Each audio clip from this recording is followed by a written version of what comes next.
L'histoire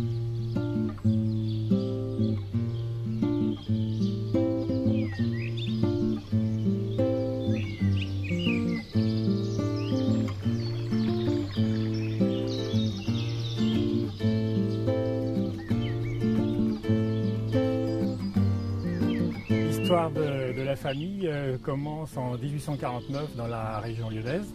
À l'heure d'aujourd'hui, on a 700 variétés de pivoine. Notre famille a créé environ une quarantaine de variétés.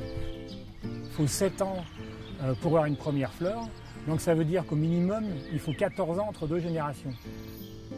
L'Officinalis, c'est une espèce sauvage qu'on trouve aujourd'hui dans la montagne, de la Drôme, pas loin d'ici, et plus bas aussi d'ailleurs, et qu'on trouvait au Moyen-Âge et puis à la nuit des temps.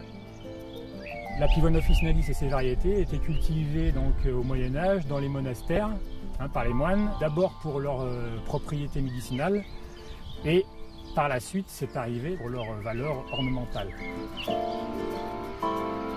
La floraison des pivoines donc recouvre, je dirais, au maximum 2 mois dans l'année. Donc c'est avril-mai ou mi-avril, mi-juin selon les régions. C'est une plante qui n'a pas d'égal au niveau de la qualité de sa floraison, même si on entend un petit peu dire qu'elle fleurit pas assez longtemps, mais elle a besoin de ça pour être ce qu'elle est, pour être aussi grosse, pour être aussi belle finalement.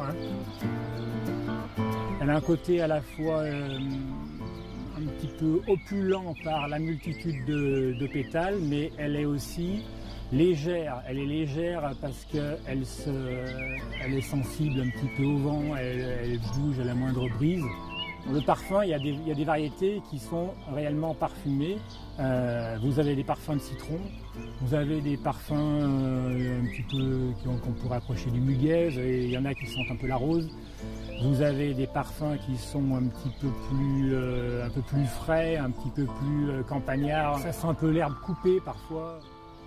C'est pas dur d'avoir une passion pour une plante qui a autant de valeur, quoi.